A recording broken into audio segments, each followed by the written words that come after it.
Hello बच्चों, let's read the question. So the question over here says explain the structure of middle and internal ear with the help of diagram. ठीक है, diagram की help से हमें middle और internal ear show करना है.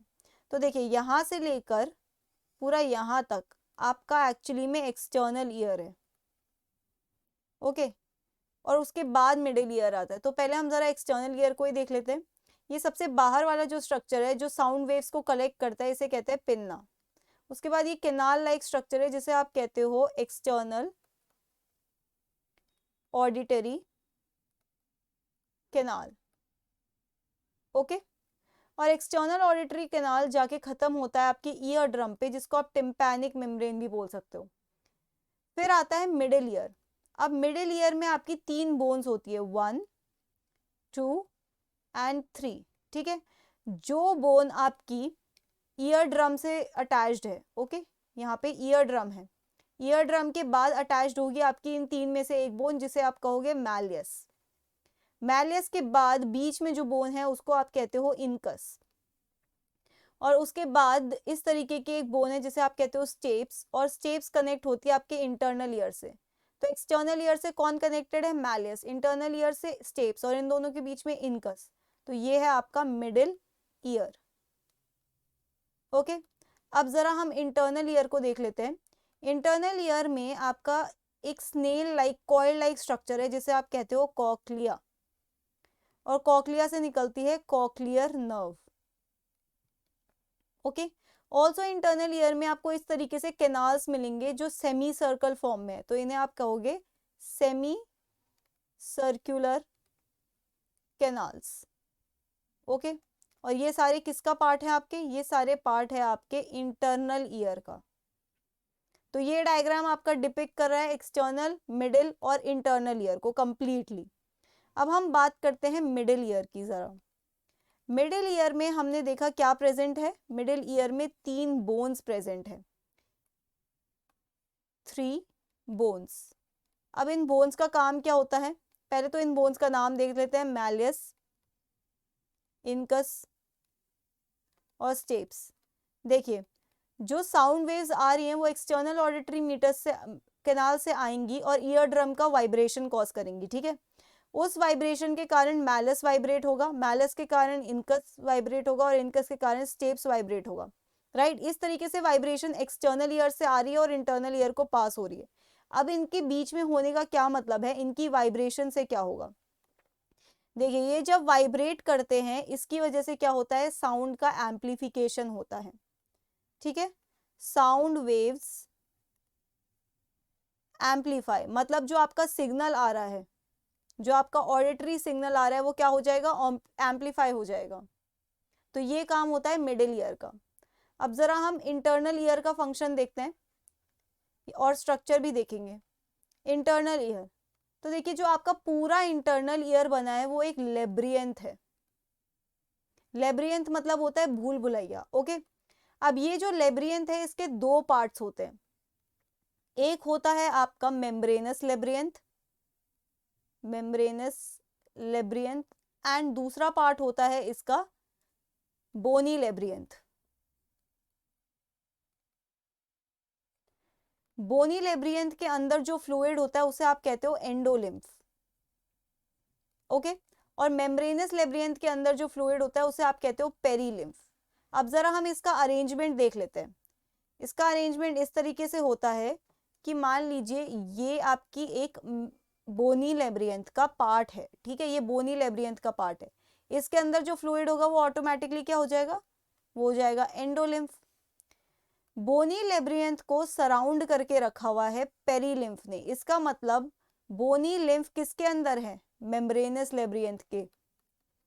तभी तो उसको सराउंड करने वाला फ्लूइड पेरीलिम्फ हो पाएगा. ये पेरीलिम्फ है. ठीक है, और पेरीलिम्फ किसके अंदर प्रेजेंट होता है? पेरीलिम्फ होता है आपके मेम्ब्रेनस लेब्रियंथ में. तो ये बाहर वाला जो है जो लाइट ब्लू में बना है ये आपका क्या होगा? ये होगा मेम्ब्रेनस लेब्रियंथ. मेम्ब्रेनस लेब्रियंथ के अंदर ही क्या है? बोनी लेब्रियंथ. तो ये पूरा सिनेरियो है. अब जो पूरा इंटरनल ईयर है वो लेब्रियंथ का ही बना है, बट ये लेब्रियंथ अपने आप को अलग अलग स्ट्रक्चर्स में फोल्ड करते हैं. तो क्या होता है कि जो आपका इंटरनल ईयर का लेब्रियंथ है वो डिवाइडेड होता है दो पार्ट्स में, ठीक है।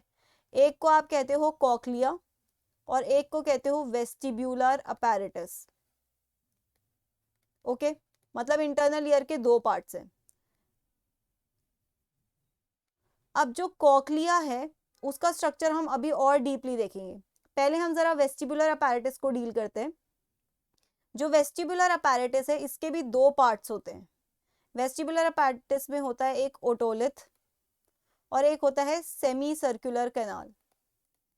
सेमी सर्कुलर कैनाल्स, एक्चुअली ये तीन कैनाल्स होते हैं, ठीक है। ये कैसे अरेंज होते हैं, देखो 1, 2 एंड 3। ये तीन कैनाल्स हैं, ये एक दूसरे के परपेंडिकुलर होते हैं, तीनों एक दूसरे के परपेंडिकुलर होते हैं और इनकी एंड्स पे इस तरीके से सोलन होती हैं।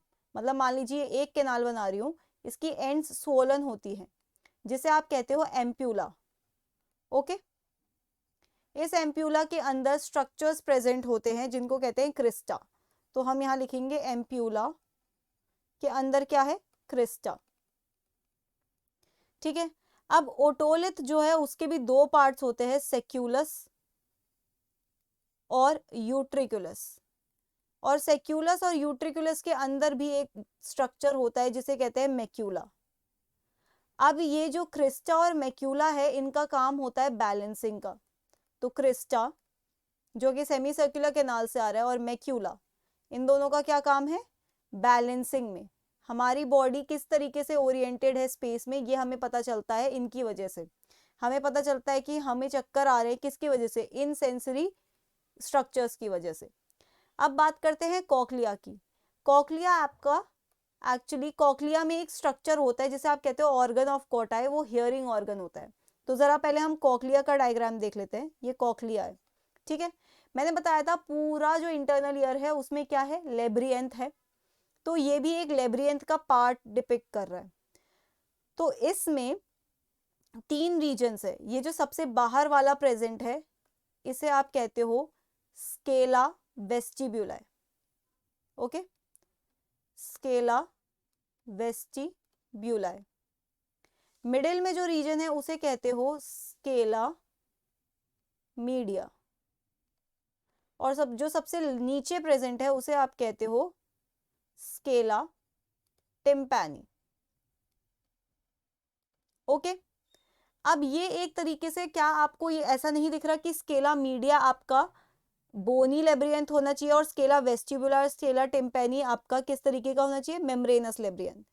तो आपका जो स्केला मीडिया है वो फिल्ड होता है एंडोलिम्फ से बीच में, और एंडोलिम्फ के चारों तरफ कौन सराउंड करके रखता है, पेरीलिम्फ। मतलब स्केला वेस्टिबुलर में क्या है, पेरीलिम्फ, और टिम्पैनी में भी पेरीलिम्फ ही है। ओके, अब इन तीन स्पेसेस को सेपरेट करता है कौन, ऑब्वियसली आपके मेम्ब्रेनस लेब्रियंथ का मेम्ब्रेन, ठीक है। ये स्केला वेस्टिबुलाई क्या था, ये था मेम्ब्रेनस, ये भी मेम्ब्रेनस था स्केला टिम्पैनी। तो और बीच में क्या है आपका बोनी। तो इनको सेपरेट करने वाली ये जो मेम्ब्रेन्स है इनको आप क्या कहोगे, इनके अलग अलग नाम होते हैं। ओके, तो जो आपकी ये मेम्ब्रेन है जो स्केला वेस्टिबुला और स्केला मीडिया को सेपरेट कर रही है इसको आप कहते हो रीजनर्स मेम्ब्रेन, रीजनर्स मेम्ब्रेन। और जो आपकी स्केला मीडिया और स्केला टिम्पैनी को सेपरेट करती है उसे आप कहते हो बैसिलार मेम्ब्रेन। ओके, अब बैसिलार मेम्ब्रेन के ऊपर एक बहुत इंपॉर्टेंट स्ट्रक्चर प्रेजेंट है। ये इस तरीके से आपको यहाँ एक स्ट्रक्चर देखने को मिलेगा जिसे आप कहते हो organ of Kotai, organ of कोटाई। और यही है वो ऑर्गन, ऑर्गन ऑफ कोटाई जो हियरिंग ऑर्गन कहलाता है। ऑर्गन ऑफ कोटाई को कवर करती है एक मेम्ब्रेन जिसको कहते हैं टेक्टोरियल मेम्ब्रेन। ओके, तो ये है आपके पूरे कॉक्लिया का स्ट्रक्चर। देखिए क्या होता है, जो आपकी बैसिलर मेम्ब्रेन है उस पे क्या है, organ of Kotai. Organ of कोटाई में बहुत सारे हेयर सेल्स होते हैं, ठीक है, हेयर सेल्स। इनके ऊपर प्रेजेंट होता है स्टीरियोसीलिया। ये देखिए रफली कुछ ऐसा दिखता है, मान लीजिए बैसिलर मेम्ब्रेन है, इसके ऊपर क्या है, टेक्टोरियल मेम्ब्रेन, यह क्या हो गई आपकी टेक्टोरियल मेम्ब्रेन, राइट। और नीचे वाली क्या हो गई, बैसिलर मेम्ब्रेन। अब इसके ऊपर क्या लगा होता है, हेयर सेल्स, और हेयर सेल्स के छोटे छोटे प्रोजेक्शंस निकलते हैं जिसे कहते हैं स्टीरियोसीलिया। अब इन हेयर सेल्स के नीचे से निकलती हैं नर्व्स, ठीक है, ये इस तरीके से नर्व्स निकल रही हैं हर एक हेयर सेल्स के नीचे से, और ये नर्व्स फाइनली आपके ऑडिटरी नर्व के थ्रू सिग्नल ले जाएगी ब्रेन में। तो जब ये टेक्टोरियल मेम्ब्रेन इस स्टीरियोसीलिया पे पुश करता है, कुछ इस तरीके से पुश करता है, तब ये स्टीरियोसीलिया के थ्रू, हेयर सेल के थ्रू, ये बैसिलर मेम्ब्रेन पे जो नर्व्स लगी हैं उनमें सिग्नल पहुंचता है। तो ये क्या हुआ आपका हियरिंग सिग्नल, एक हियरिंग सिग्नल भेजता है और ये हियरिंग ऑर्गन हो गया, ठीक है। स्टीरियोसीलिया प्रेजेंट है और टेक्टोरियल मेम्ब्रेन भी प्रेजेंट है, और ये क्या है आपका, it's your hearing organ. So that's it for the question. I hope you understood it well. Best of luck.